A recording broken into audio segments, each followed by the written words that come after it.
मङ्गलं भगवान् विष्णु मङ्गलं गरुडध्वज मङ्गलं पुण्डरीकाक्षे मङ्गलाय तनोहरि।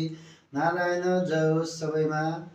म नारायण सिलवाल विक्रम सम्वत 2083 सालको राशिफल लिएर यहाँहरू समक्ष उपस्थित भइसकेको छु। यदि हजुरहरूको पनि इ उ ए ओ बा बी बु बे बोबाट नाम रहन गएको छ भने यहाँहरूको पनि पक्कै पनि वृष राशि हुनेछ।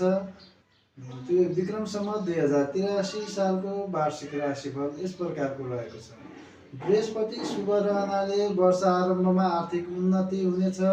कुटुम्ब वृद्धि र बोलीको प्रभावका कारण कामहरू बन्ने देखिन्छ।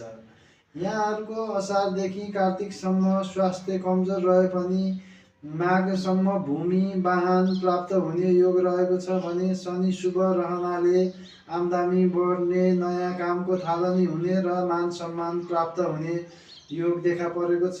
राहु र केतुका कारण वर्षको पूर्वार्धमा पाप कर्ममा मन जानाले अनावश्यक झमेला स्वास्थ्य बाधा भए पनि वर्षको उत्तरार्धमा आर्थिक उन्नति हुनेछ। वैशाखमा धन हानि र पीडा हुने देखा परेको छ भने जेठमा गएर हजुरहरूको स्थान परिवर्तन हुन सक्ने प्रबल सम्भावना छ।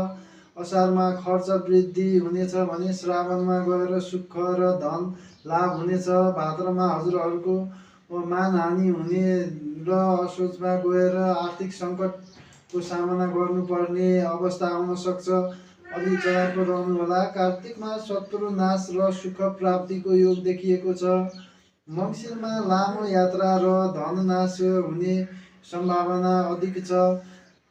पुषमा स्वास्थ्य समस्या, माघमा मानहानि हुने योग पनि देखा परेको छ। फागुनमा हजुरहरूलाई सुख प्राप्ति र कार्यसिद्धि हुनेछ र चैतमा धेरै नै राम्रै आम्दानी हुने योग देखा परेको छ। यो वर्ष वैदेशिक क्षेत्रको काम, पशुपालन व्यवसायमा लाभ हुने देखिन्छ भने पठन पाठनमा पनि राम्रै देखिएको छ। परिवारमा माङ्गलिक कार्यहरू हुनेछन्। आर्थिक दृष्टिले हजुरहरूको साउन, कार्तिक, फागुन र चैत महिना एकदमै शुभ रहेको छ।